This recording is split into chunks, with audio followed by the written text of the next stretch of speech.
그냥 성도님들 얼굴만 봐도 웃음이 나오네요. 네, 감사합니다. 네. 12월도 어느덧 이제 중순으로 접어들고 있습니다. 여러분에게도 12월은 좀 많은 것을 시사하고 또 여러 가지 감정들이 이제 또 교차하는 그런 시기라고 생각되어집니다. 그런데 뭐 목사인 저도 마찬가지입니다. 12월은 저에게는 되게 격동의 한 달이었습니다. 특히 올해는 더 그렇습니다. 왜냐하면 이제 사역지를 옮겨야 했고 이제 어제 이사를 했습니다. 네. 그래서 이사도 했고 새로운 성도님들 만났고 또 새로운 청년들 만나서 저에게도 참 이 12월은 격동의 한 달인 것 같습니다. 그래서 또 이 여러 가지 변화하는 상황에 맞추어서 저도 또 변화에 맞추어서 또 사역을 준비해야 되고 또 살아가야 하다 보니까 조금의 어떤 거룩한 스트레스는 조금 있는 것 같습니다. 네. 약간의 그 스트레스 좀 있네요. 네. 아무리 목사라도 스트레스가 없을 수는 없는 것 같습니다. 네. 이맘때 이제 교역자들 이렇게 사역지를 이동하는 교역자들에게는 숙명이 하나가 있습니다. 그게 바로 이사입니다. 이사하는 것이 참 쉽지 않은데 제가 이제 2017년도에 제 아내를 만나서 결혼을 했거든요. 근데 이제 17년도니까 지금 이제 한 6년 지났잖아요. 근데 6년 동안 제가 이사를 5번이나 다녔습니다. 어저께 5번째 이사를 마쳤습니다. 그래서 사실 이제 교역자는 뭐 이사가 숙명이긴 한데 너무 이사를 자주 다니니까 이게 사실 이사를 하면서도 좀 쉽지 않았습니다. 그래서 어제 이사를 이제 새벽 이사 이제 정리를 새벽까지 좀 마치고 나서 좀 약간 이제 좀 감정에 좀 빠졌습니다. 그래가지고 이제 저희가 지금 제가 이사 간 집이 미아에 있습니다. 미아에서 또 높은 산 꼭대기로 올라가요. 이제 산 꼭대기로 올라가니까 이제 이사 이제 어느 정도 정리를 좀 하고 나서 보니까는 이게 참 이게 높은 데서 이게 아래를 바라볼 수 있는 그 뷰를 보면서 여러 가지 생각들을 좀 많이 했습니다.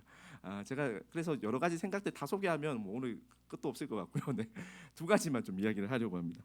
그 첫 번째는 제가 집에서 이렇게 보니까요, 십자가가 참 많더라고요. 엄청 십자가가 많았어요. 교회에서 보는데 이게 집에서 이렇게 내려다 보는데 빨간색밖에 안 보여요. 십자가가 너무 많은 겁니다. 이 코로나 직전까지는요, 이게 편의점보다 교회의 숫자가 더 많았다고 합니다. 그만큼 교회가 편의점보다 더 많았다고 하니까 이거 얼마나 많았던 거예요. 그런데 이제 코로나 시기를 겪어가면서 이제 조금 힘들어진 교회도 있고 하다 보니까 이제는 그 수가 좀 교회 수가 좀 줄었다라고 제가 기사를 접하곤 했는데 그럼에도 불구하고 제가 드는 생각이 좀 있었습니다. 저렇게 교회가 많은데 왜 세상이 안 바뀔까? 이런 생각이 참 많이 들었어요. 교회가 그렇게 많으면 세상이 바뀌어도 수십 번 더 바뀌어야 되고 수백 번 더 바뀌어야 되는데 안 바뀌는 세상을 보면서 다시 열심히 해야겠다 이런 생각이 좀 들었습니다. 그래서 사실 교회가 조금 많은데도 불구하고 세상이 바뀌지 않는 현실을 보면 사역자로서 되게 속상합니다. 많이 슬픕니다. 주님의 마음이 느껴져서 그럴 때가 더 많고 그래서 좀 뭐라 그러지 좀 애환이 좀 느껴진다고 할까요? 그런데 이제 제가 그렇게 처음에는 왜 이렇게 안 바뀔까 뭐 이렇게 속상해서 하나님한테 투정도 하고 하나님한테 이렇게 토로도 좀 하다가 결국에는 내가 열심히 하자. 내가 열심히 하면 된다. 네, 내가 아니라 우리가 열심히 하자. 네, 이렇게 결단으로 첫 번째 생각을 좀 마무리를 좀 했습니다. 두 번째 생각은 좀 드는 생각은 서글픔이었습니다. 이사를 자주 다니다 보니까 자꾸 서글퍼져요. 이삿짐을 쌀 때마다 서글퍼지고 싸놓고 나서 또 짐이 안 들어가는 것을 보면서 또 서글퍼졌습니다. 그래서 이제 좀 넓은 직전 교회에서는 사택을 주셔가지고 좀 넓은 환경에서 좀 생활을 하다가 이제 다시 이제 또 이제 강야와 같은 곳으로 다시 나왔습니다. 그런데 이제 항상 이럴 때 나올 때 보면 제 마음 가운데 이제 항상 어려움이 드는 생각이 뭐냐면 집이 넓으면요 그냥 아무 때나 짐을 배치해도 상관이 없습니다. 아무 데나 배치해도 아무런 상관이 없어요. 그런데 집이 좁다 보면 어떻게 되죠?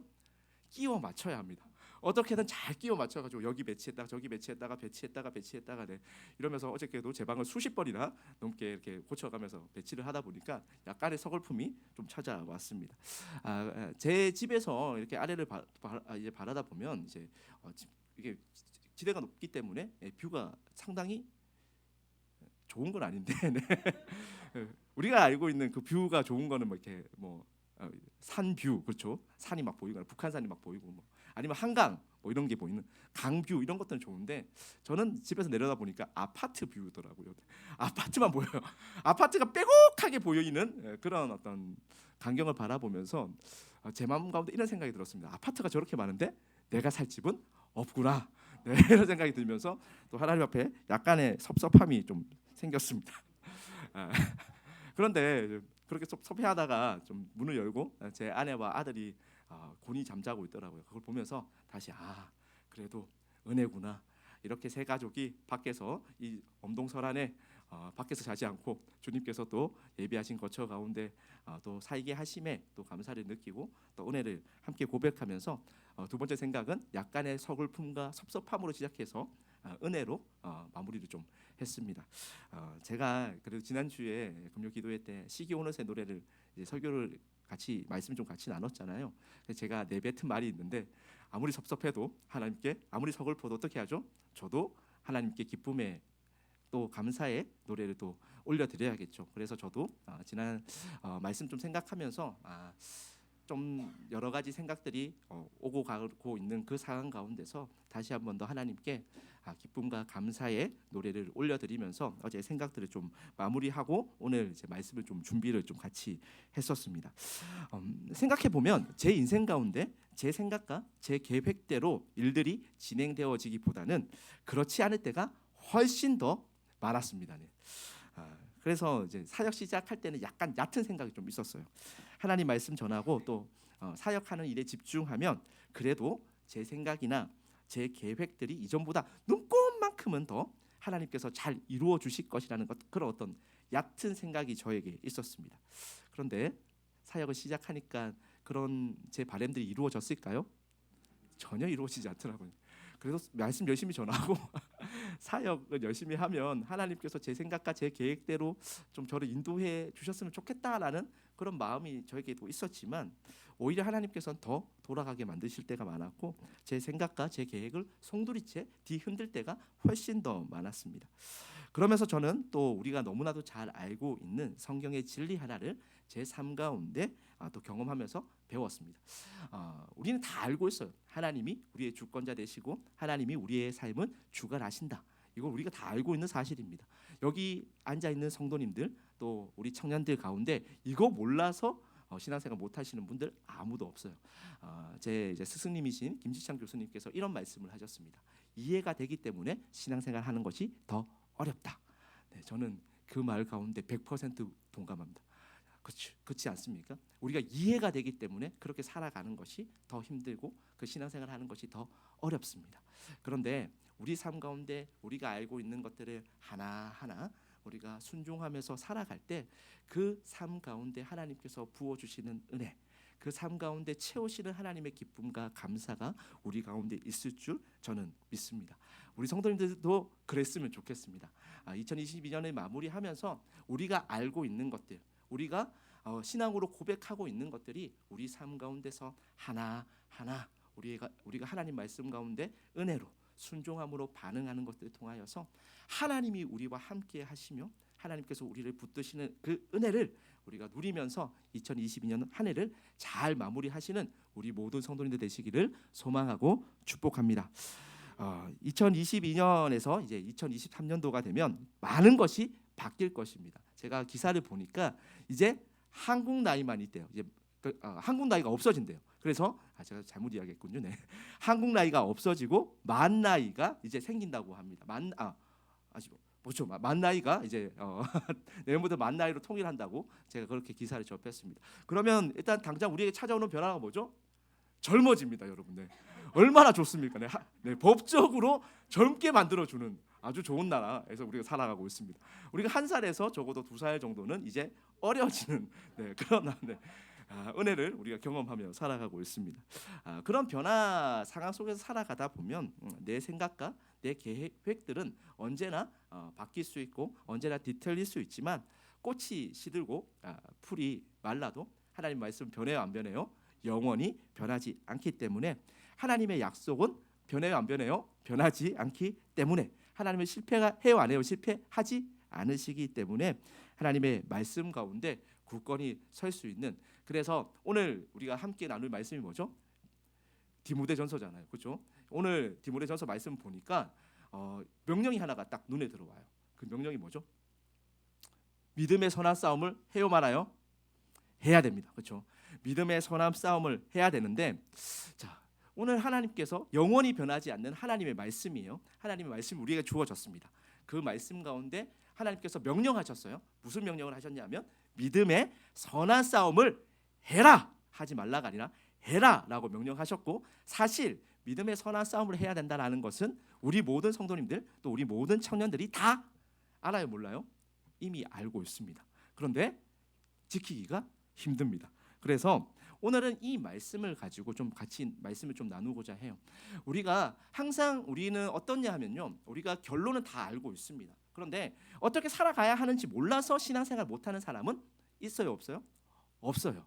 그럼에도 불구하고 우리가 이 신앙생활을 해 나가는 것이 쉽지 않습니다. 자, 그래서 성경이 우리에게 하나님의 말씀을 또 하나님의 진리를 전달하는 방식은 어떠냐 하면요, 결과에 집중되어져 있을까요? 과정에 집중되어져 있을까요?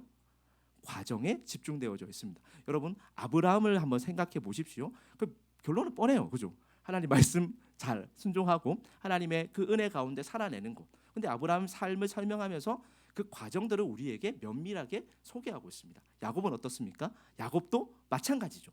요셉은 어떻습니까? 요셉도 마찬가지입니다. 베드로는 어때요? 베드로도 마찬가지죠.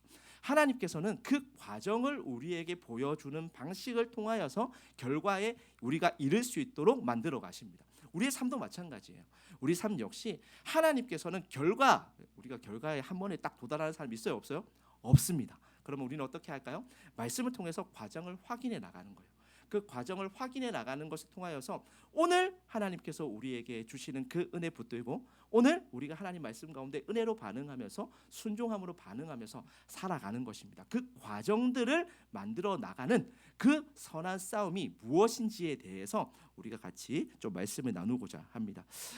제 아들이 이제 이름이 하랑입니다. 김하랑. 네, 하나님의 사랑 이래가지고 하랑이로 지었는데 이제 두 돌이 다 되어 갑니다.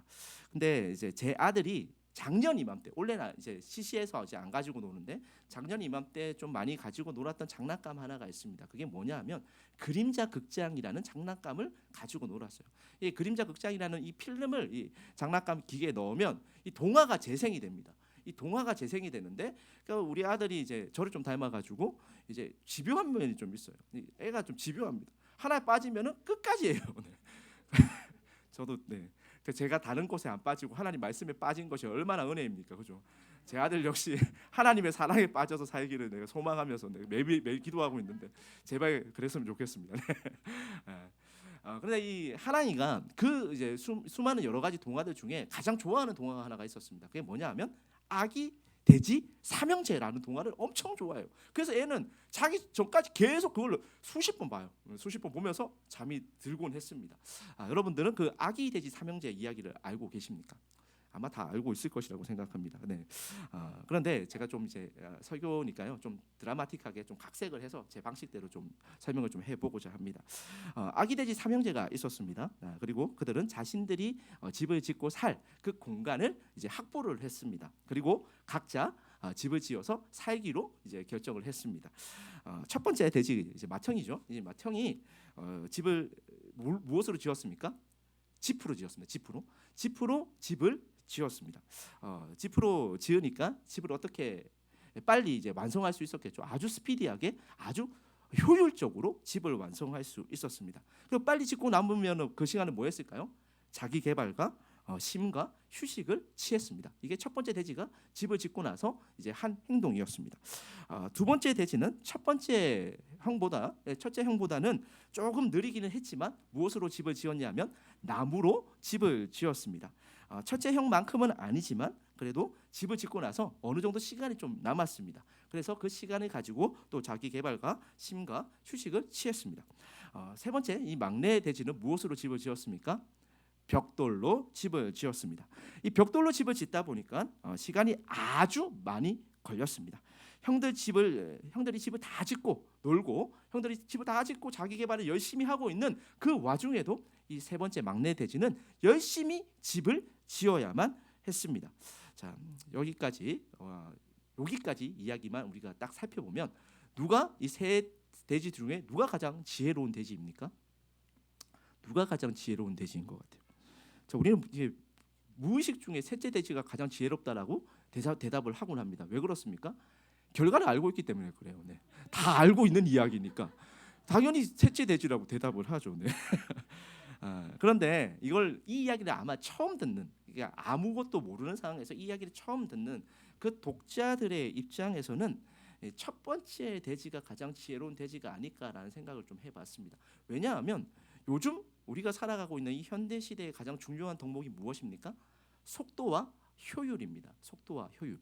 근데 이 첫 번째 돼지는 집으로 집을 짓다 보니까 아주 효율적으로 집을 지었어요. 아주 빠르게 집을 지었습니다. 그리고 나서 나머지 시간을 아주 의미 있게 활용하기 시작했습니다. 요즘 말로 치면 워라벨이 높은 거예요. 웰빙의 삶을 이 첫 번째 돼지가 누리고 있는 것입니다. 내 집 빨리 마련하고 남는 시간 누리고 즐기고 편하게 살아가는 것이, 이것이 현대인들의 워너비의 삶 아니겠습니까? 둘째 돼지는 어떤 돼지냐면 제가 생각하기에는 절충형이에요. 절충형. 속도도 중요한데 그래도 안정성도 좀 중요하니까 이 속도와 안정성에 적절하게 배분해서 투자한 돼지가 바로 둘째 돼지입니다. 하지만 이 이야기 가운데 아무런 일들이 일어나지 않는다면 이 둘째 돼지가 이 안정성에 투자한 부분들은 아마 손해가 되어서 돌아올 것입니다. 셋째 돼지는 여기까지만 놓고 보면 답답스러울 만큼 융통성이 없는 돼지입니다. 뭐하러 벽돌로 집을 짓습니까? 그렇죠? 아무 일도 일어나지 않는데 지금 낭비하고 있는 것 아닙니까? 우리가 이런 사람들 있잖아요. 계속해서 자기 일만 죽어라 하는 사람이 있어요. 결과는 안 나오는데 계속해서 하는 사람들 보면서 여러분들 어떤 생각하십니까? 청년들은 이런 사람들을 보면서 이렇게 대답합니다. 이렇게 이야기하고 합니다. 고구마 먹은 것처럼 답답하다. 그죠? 고구마 먹은 것처럼 답답하게 그렇게 살고 있는 돼지가 바로 이 세 번째 돼지였습니다. 그래서 제가 생각하기에는 여기까지만 놓고 보면 이 이야기 흐름 가운데 가장 지혜로운 돼지는 첫 번째 돼지, 그러니까 맏형이 바로 가장 이 현대인들의 어떤 삶의 그 덕목 가운데 가장 부합하는 그런 돼지가 아닐까, 이런 생각을 좀 해봤습니다. 자, 그런데 첫 번째 돼지가 가장 멍청한 돼지가 되고 이 고구마 먹은 것처럼 답답했던 이 세 번째 돼지가 가장 지혜로운 돼지가 되는 이유가 있습니다. 왜 평가가 바뀝니까? 이 이후에 누가 등장하기 때문이죠. 다 알고 계시면서 누가 등장하죠? 동심의 세계로 좀 돌아가 보세요. 하랑이처럼. 누가 등장하죠? 늑대가 등장을 합니다. 그죠? 늑대가 등장을 하기 때문에 이 평가가 다 바뀌게 되는 것입니다. 근데 이 늑대가 보통 늑대가 아니에요. 이 늑대는 이 필살기를 가지고 있습니다. 어떤 필살기를 가지고 있느냐면 이 콧바람 하면 어떻게 돼요? 다 날아가요. 이제 동심의 세계 다시 돌아오셨네요. 다 날아갑니다. 사실 이런 콧바람으로 이렇게 뭔가 날리는 거는 요즘 이렇게 마블 영화라든지 히어로물 영화에 나오는 그 빌런들이 가지고 있는 능력치인데 이런 이야기가 예전부터 그것도 아이들의 동화 속에 이게 들어있으니까 이 아이들의 그 동화가 얼마나 스토리 라인이 탄탄한 거예요. 제가 봐도 되게 탄탄한 것 같습니다. 여튼 이 늑대가 도장 깨기를 이제 하기 시작합니다. 돼지 한 명 찾아가 가지고 집을 날리기 시작하는데 첫 번째로 어떤 돼지를 찾아갔느냐? 큰형을 찾아갔어요. 첫 번째 돼지 집을 찾아갔습니다. 그리고 어떻게 했을까요? 필살기 날려줘. 하니까 어떻게 되죠? 다 날아갔습니다. 다 날아가니까 날아가고 나서 여러분이 첫 번째 돼지라고 생각해 보세요. 어떤 늑대가 와서 콧바람으로 집을 날렸어요. 그러면 어때요? 무서워요, 안 무서워요? 그것만으로도 무서운데 그 늑대가 돼지 잡아먹겠다고 칼 들고 쫓아옵니다. 얼마나 무서운 일입니까? 그죠? 서스펜스와 스릴러까지 포함되어져 있습니다. 아이들 동화가 재밌어요. 그래서 혹시라도 뭔가 아이디어가 필요하면 아이들 동화를 보면 참 좋겠다라는 생각을 설교를 준비하면서 좀 해봤습니다.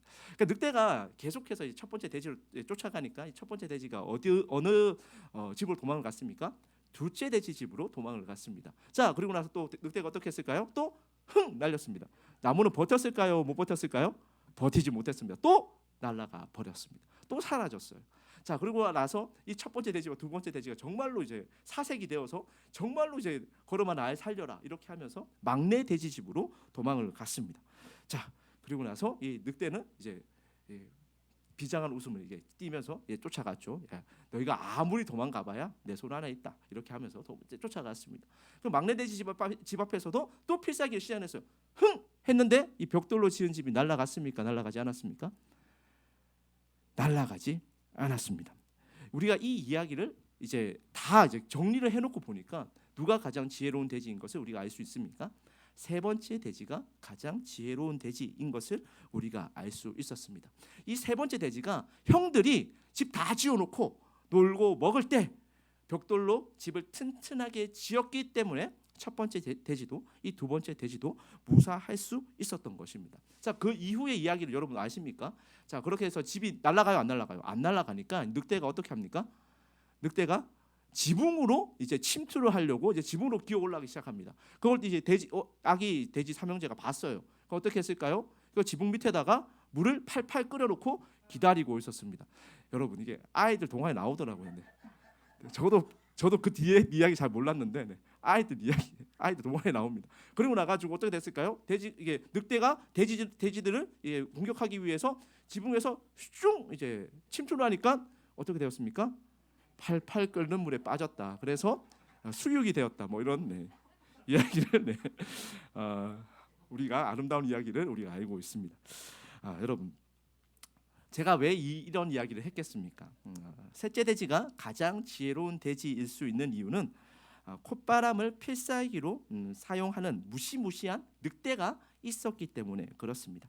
이 늑대가 없었다면 가장 효율적으로 가장 성공한 삶을 구가했던 것은 아마 첫 번째 돼지였을 것입니다.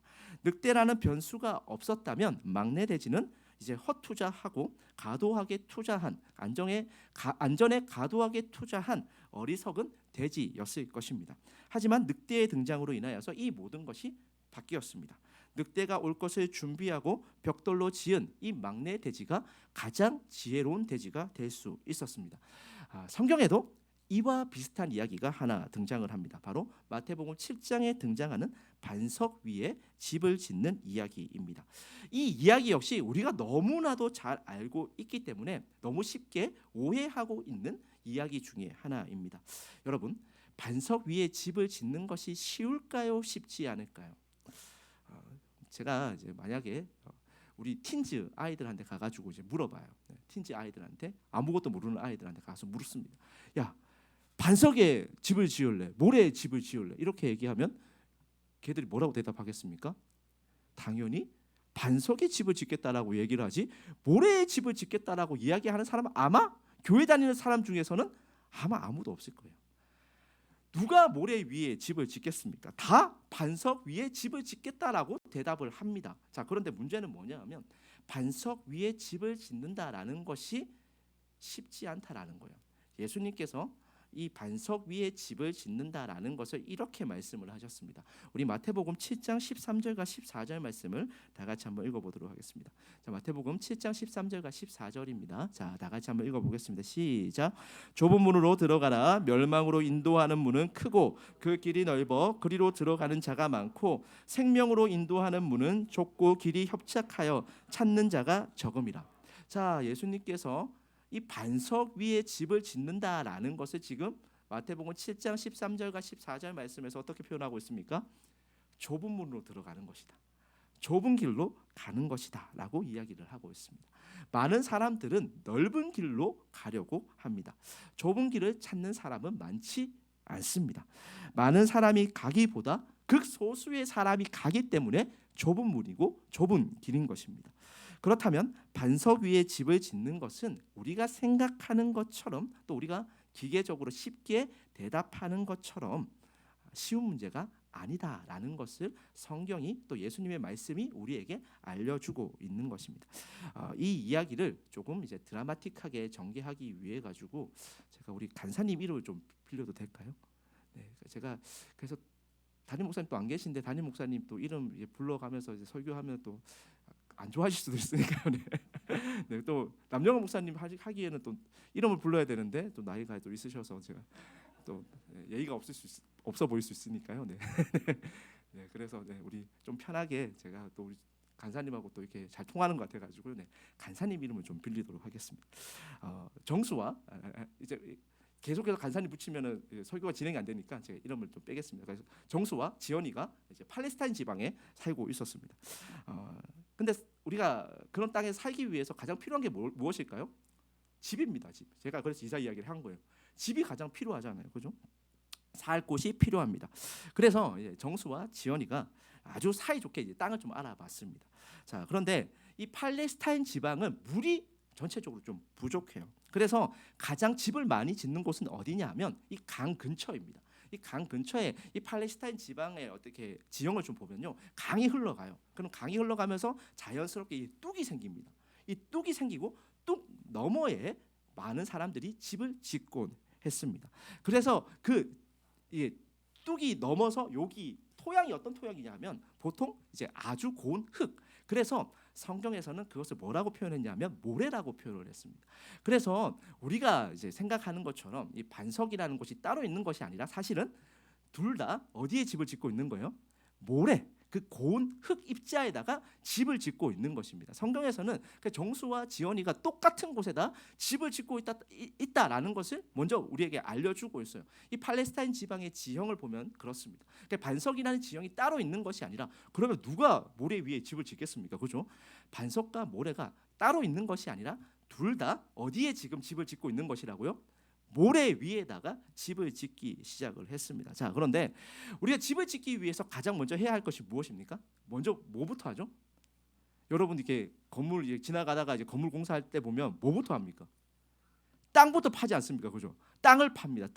땅 파는 것이 가장 중요합니다. 그래서 이 정수와 지연이가 사이좋게 땅을 파기 시작을 했습니다. 땅을 깊이 팠습니다. 열심히 팠습니다. 그 세상의 기준에서 이야기하는 그 안정 기준보다 훨씬 더 많이 팠습니다. 자, 그래서 지연이는 열심히 좀 파다 보니까 그런 안전 기준이 너무 이제 충족이 다 된 거예요. 그래서 무엇을 했냐 하면 이제 기초 공사를 이제 하기 시작을 했습니다. 기초 공사를 하고 이제 결코 이제 무너지지 않을 거다라는 그 확신이 들었기 때문에 거기에 기초 공사를 하고 이제 기둥을 이제 뼈대를 올려 나가기 시작을 했습니다. 자, 그런데 반면에 정수는 무엇을 하고 있었냐면 계속해서 땅만 파고 있었습니다. 지연이는 이제 집에 이제 기초공사 다 했어요. 그리고 와서 이제 기둥을 올리고 이제 벽을 만들기 시작했습니다. 벽을 만들고 이제 지붕을 올리기 시작했습니다. 정수는 무엇을 했을까요? 계속 땅만 팠습니다. 네. 외부 공사가 일단 마무리되었습니다. 지연이는 무엇을 했냐? 이제 내부 인테리어를 하기 시작을 했습니다. 아주 멋있는 집이 만들어졌어요. 아주 화려한 집이 만들어졌습니다. 지연이의 집이 그렇게 멋있게 화려하게 완성이 되는 것을 보면서 정수는 무엇을 했을까요? 그래도 땅만 팠습니다. 네. 지연이는 이제 마당을 꾸미기 시작을 했습니다. 이제 내부 인테리어가 끝이 났기 때문에 외부 환경까지 이제 생각을 하면서 아주 더 멋있는 집을 만들어 가기 시작했습니다. 더 아름다운 집을 만들어 가기 시작했습니다. 지연이가 만든 집이 이제 입소문을 타기 시작을 했습니다. 유튜버 같은 것들이 와가지고 유튜버들이 와서 막 찍어 가다 보니까 입소문이 막 나기 시작을 했어요. 그래서 사람들이 지연이의 집을 구경하기 위해서 막 놀러 오기 시작을 했습니다. 그래서 저는 유명 인사가 되었습니다. 지연이는 아주 유명 인사가 되었고, 그래서 지연이가 지은 집은 국가로부터 인정을 받아서 아름다운 뭐 건축물 이런 거 있잖아요. 그 아름다운 건축물 상도 받고 저는 그 건물을 지었기 때문에 그 건축가로서의 유명세도 날리게 되었습니다. 그렇게 제가 많은 것을 누리고 있을 때 정수는 무엇만 했을까요? 정말 땅만 팠습니다. 제가 지은, 그러니까 지연이가 지은, 김지연일 수도 있고 이지연일 수도 있으니까요. 네. 지연이가 지은 집이 날림으로 지은 집이 아닙니다. 아주 견고하게 만들어진 집입니다. 아주 튼튼하게 만들어진 집입니다. 누가 봐도 튼튼하고 견고한 집이었고 아주 멋있고 아름다운 집이었습니다. 지연이가 이것을 계속해서 만들고 이 모든 것을 누리고 있을 때 정수는 여전히 땅만 파고 있었습니다. 이쯤 되니까 땅을 어디까지 팔 것인가 뭐 이런 의문이 들기 시작을 합니다. 지구 내핵이 나올 때까지 땅을 파고 있는 게 아닌가 뭐 이런 생각이 들기 시작했습니다. 참 답답스러울 만큼 정수는 땅만 팠습니다. 그리고 계속 땅을 파는 그 순간 계속해서 땅을 팠잖아요. 땅을 파고 또 파고 있는 그때 정수가 듣고자 하는 그 소리가 들리기 시작했습니다. 이게 곡괭이로 팠을 거 아니에요. 곡괭이로 파는데 팅 이 곡괭이가 돌에 부딪히는 소리가 들렸습니다. 정수가 그렇게 바랬던 소리. 정수는 뭐가 나올 때까지 땅을 판 거죠? 반석이 나올 때까지 땅을 판 것입니다. 정수는 지연이처럼 화려하고 아름다운 집을 짓지는 못했습니다. 그런데 정수는 반석 위에 집을 지었습니다. 자, 여기까지만 보면 여러분 누가 둘 중에 더 잘 살았습니까? 지연이가 더 잘 살았어요? 정수가 더 잘 살았어요? 네, 지연이가 훨씬 더 잘 살았죠. 정수가 더 잘 살았다고 하면 여러분 좀 네, 그렇습니다. 누가 봐도 지연이는 워너비의 삶을 살았습니다. 집 잘 지어서 이름 이제 내고 유명세 떨치면서 많은 사람들이 저를 보기 위해서 찾아오고 많은 사람들이 저를 인정하고 많은 사람들이 지연이를 칭찬하는 그런 삶을 살았습니다. 누가 봐도 다 원하는 삶, 그런 삶을 지연이는 살았습니다. 그렇다고 해서 지연이가 게으른 것도 아니었습니다. 정말로 성실하게, 정말로 부지런하게 집을 지었습니다.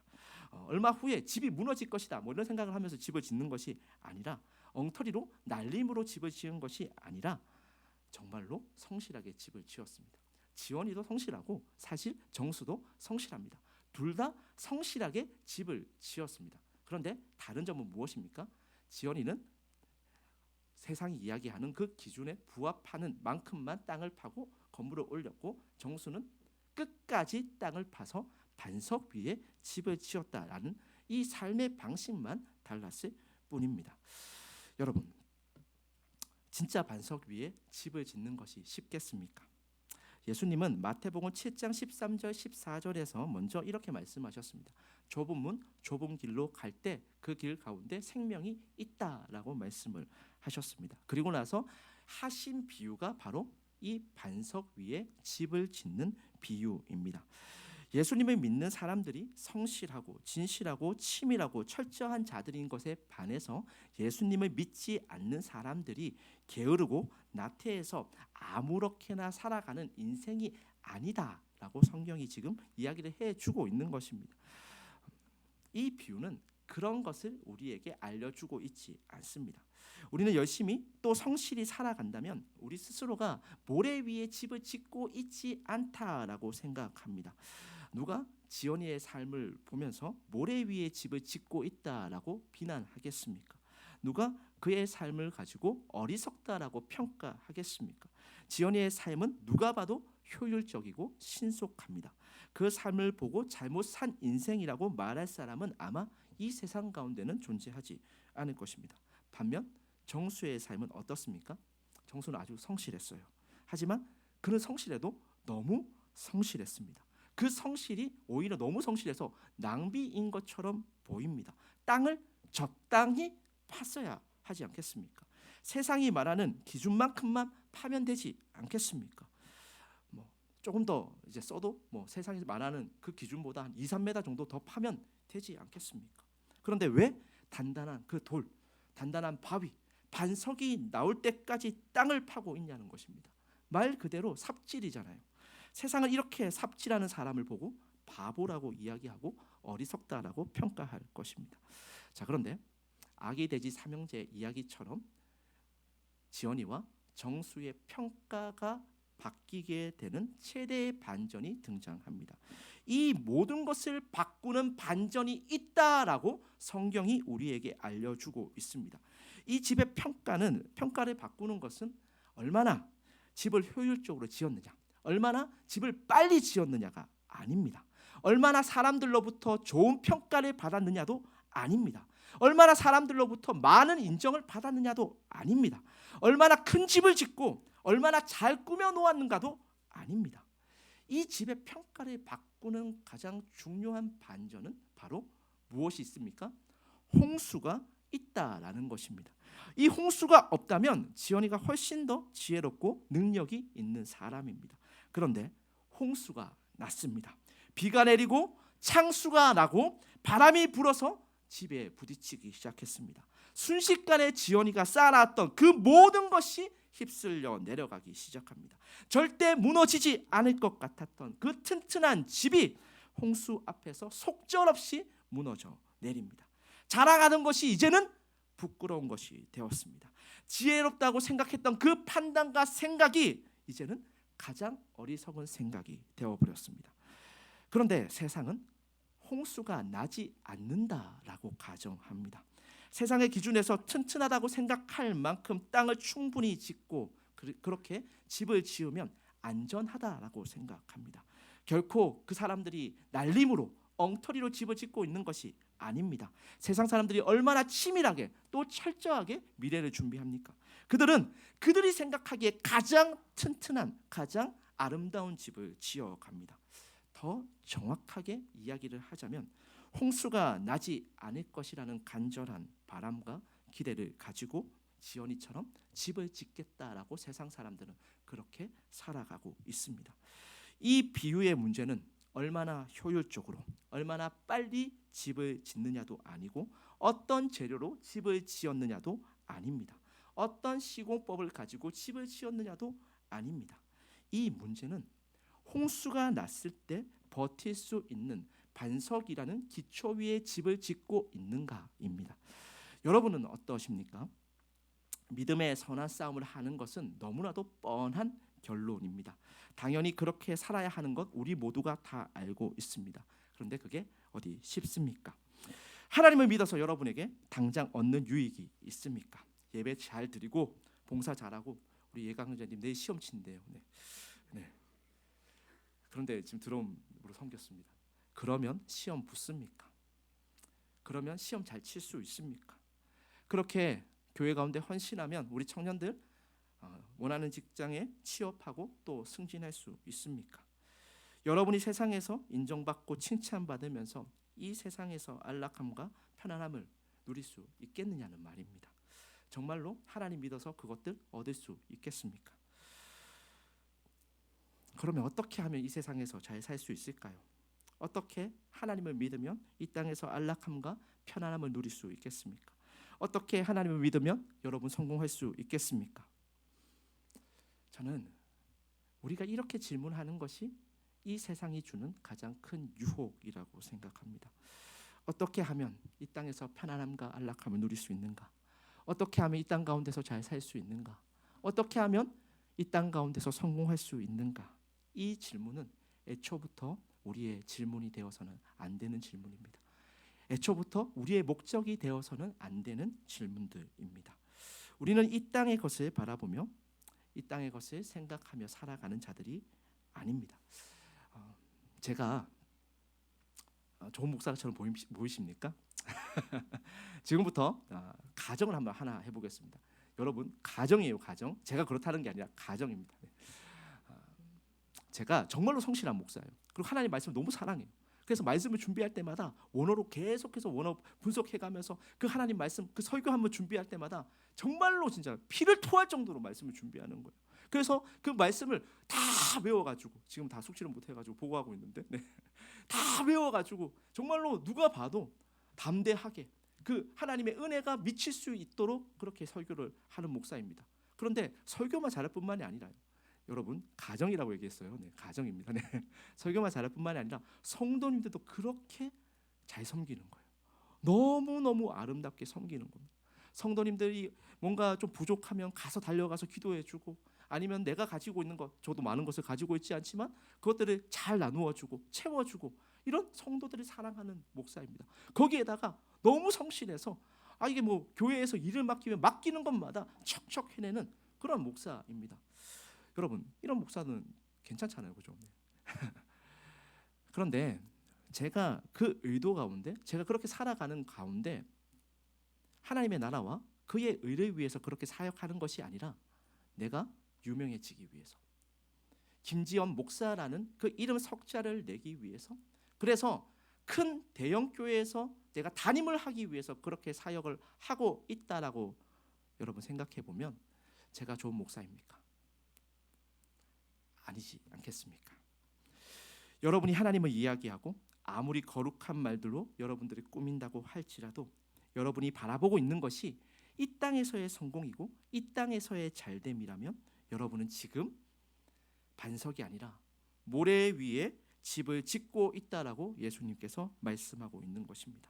여러분이 아무리 성실하고 부지런하게 살아도, 그래서 이 땅에서 큰 성공을 거두었다고 할지라도 여러분의 소망이 이 땅을 향해 있다면, 이 땅이 여러분의 삶의 전부라면 여러분은 지금 홍수가 나면 다 휩쓸려 내려갈 그 모래 위에 집을 짓고 있다라고 성경은 이야기를 하고 있습니다.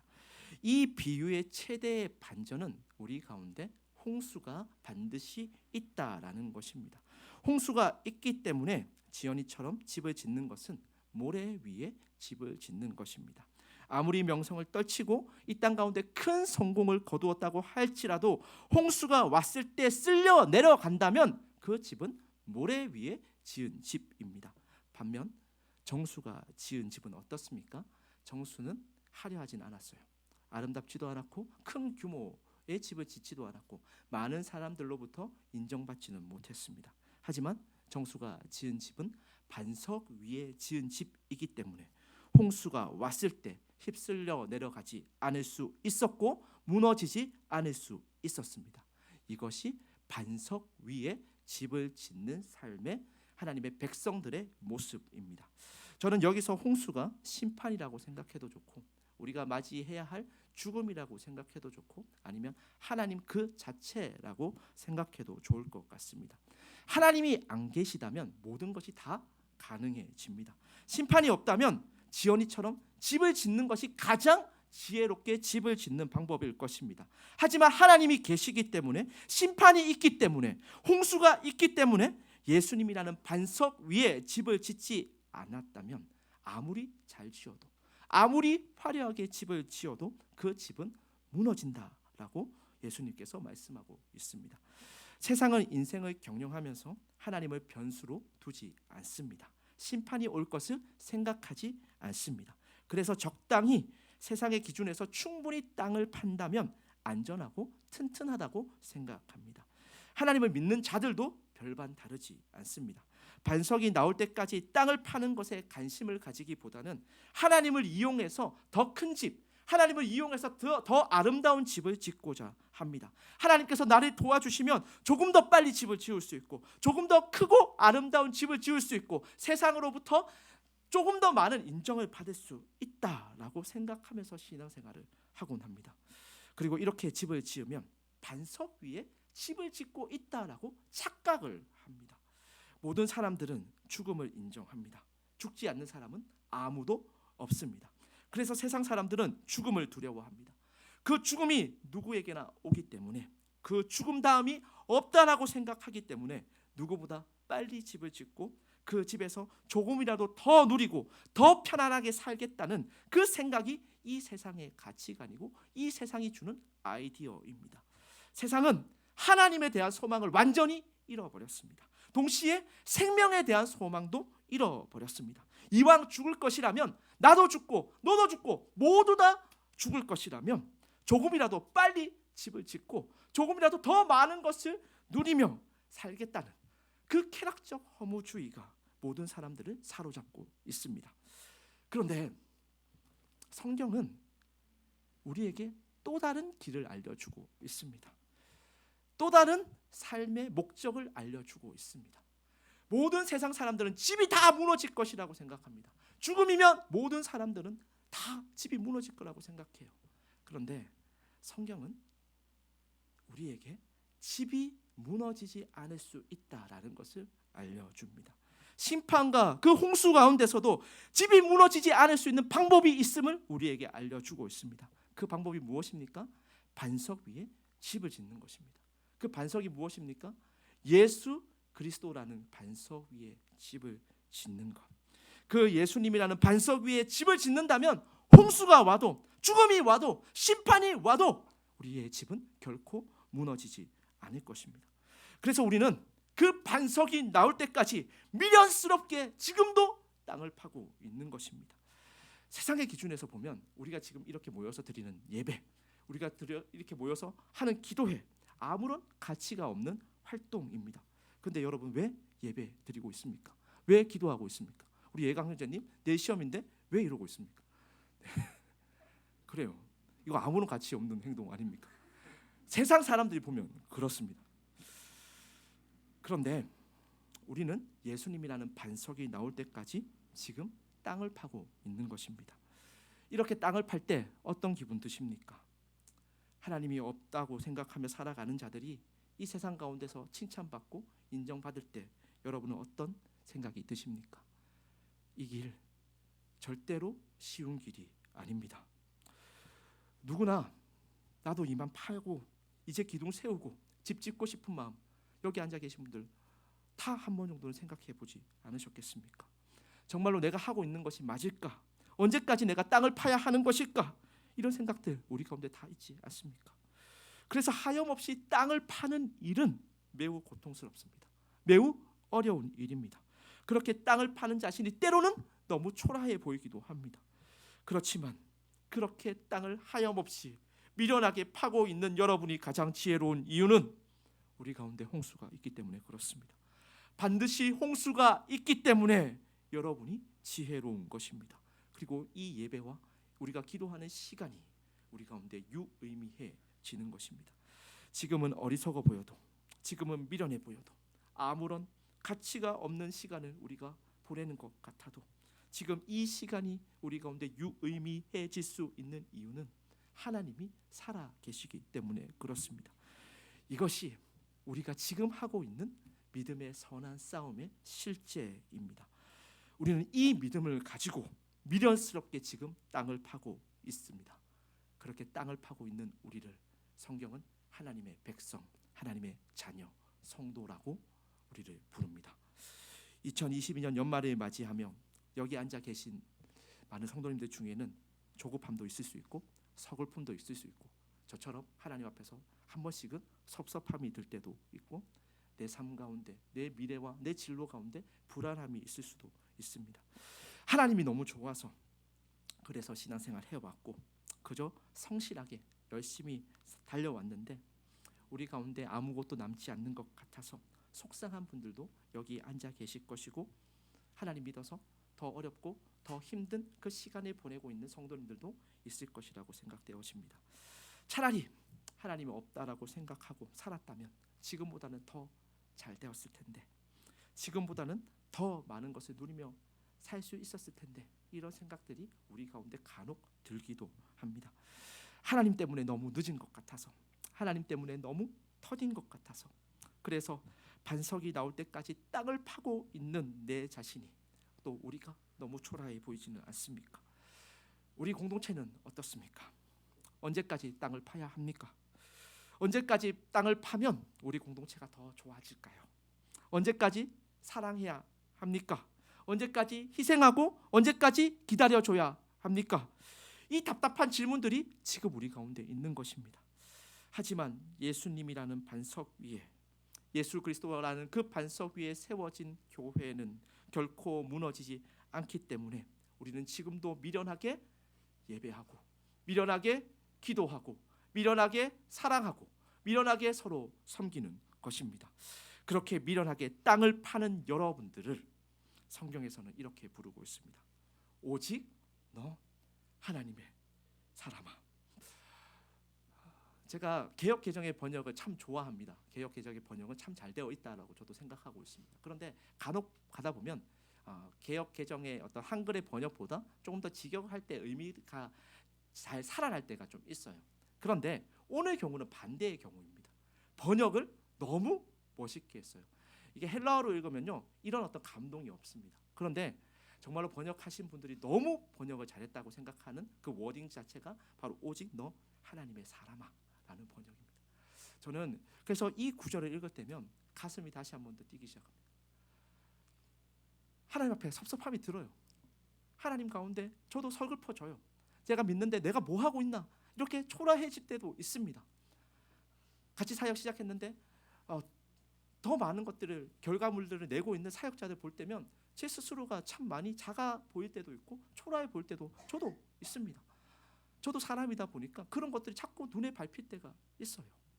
그런데 그때마다 하나님께서 저를 위로하시는 말씀은, 하나님께서 다시 저를 세우시는 말씀은 오직 너 하나님의 사람아. 오직 너 하나님의 사람아. 오직 너 하나님의 사람아. 저는 이 말이 우리에게 주는 가장 큰 위로이자 소망임을 믿습니다.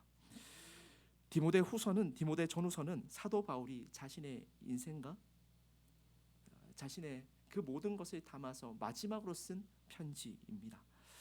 그것도 가장 사랑하는, 가장 자신이 아꼈던 제자인 디모데에게 준 마지막 편지가 바로 이 디모데 전후서입니다.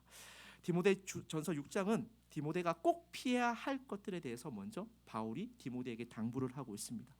6장을 보면요, 돈과 물질에 대해서 엄중하게 지금 바울이 디모데에게 경고를 하고 있다는 것을 알 수 있습니다.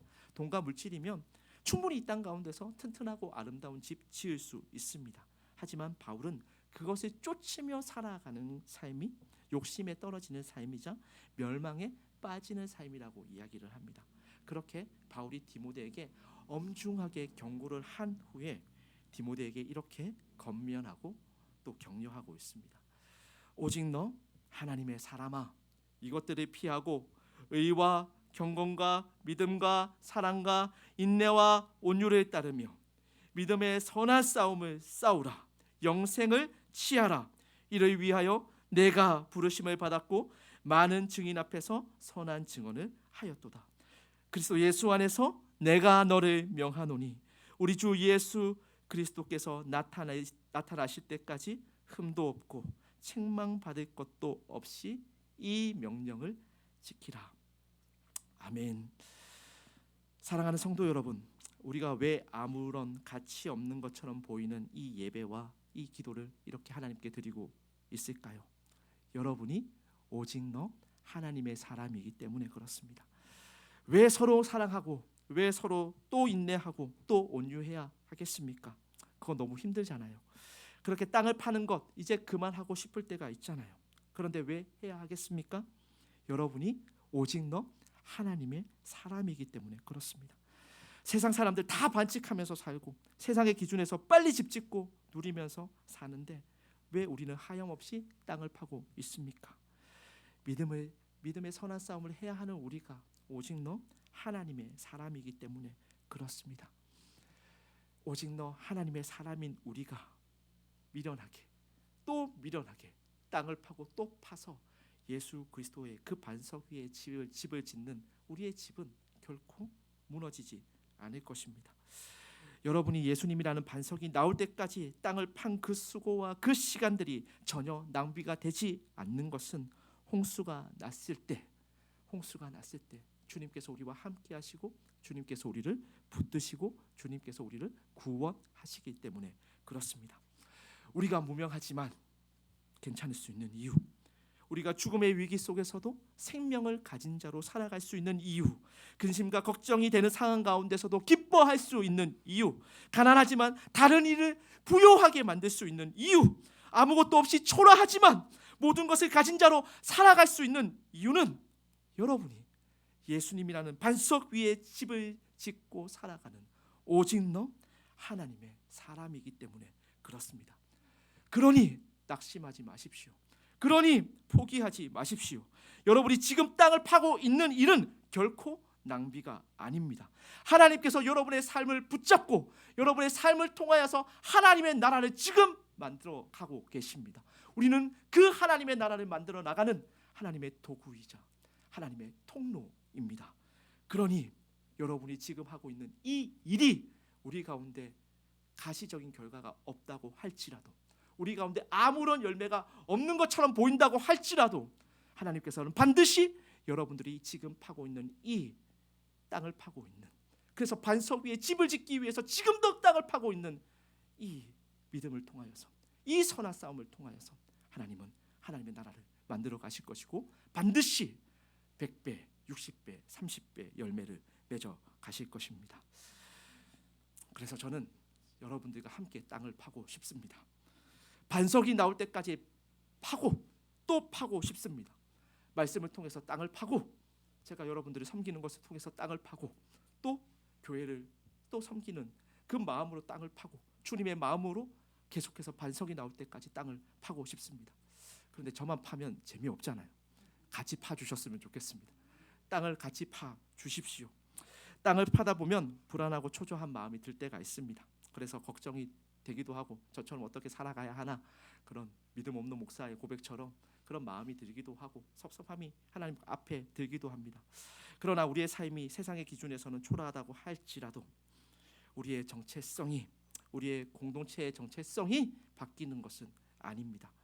우리가 집을 짓는 그 장소가 바뀌는 것도 아닙니다. 우리는 지금 예수님이라는 반석 위에 집을 짓고 있습니다.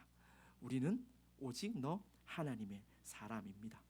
바람이 심하게 분다 하여서, 홍수가 심하게 몰아친다 하여서 낙심하지 마십시오. 우리의 집이 작다고 해서, 또 초라하다고 해서 실망하지도 마십시오. 때로는 느리고 더디더라도 사람들과 비교하지 마십시오.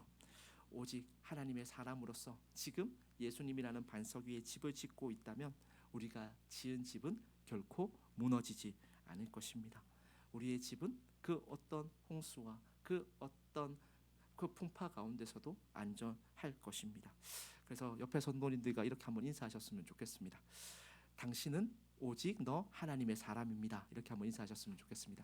당신은 오직 너 하나님의 사람입니다. 당신은 오직 너 하나님의 사람입니다. 그 약속이 우리 가운데 너무 분명하잖아요. 우리가 그 약속 붙들며 지금도 살아가고 있는 것 아닙니까? 하나님께서 그렇게 그 약속 붙들고 살아가는 우리를 하나님께서 붙드실 것입니다. 그리고 하나님께서는 다시 한 번 더 우리 가운데 하나님이 원하시는, 하나님이 바라시는 그 뜻을 우리를 통하여서 이루어 가실 것입니다. 그러니 이 믿음의 선한 싸움을 포기하지 마십시오. 주님께서 보여주시는 이 믿음의 선한 싸움을 기쁨과 감사로 채워내는 우리 모든 아름다운 기쁨의 교회 성도님들 되시기를, 또 우리 청년들 되기를 소망하고 축복합니다. 아멘.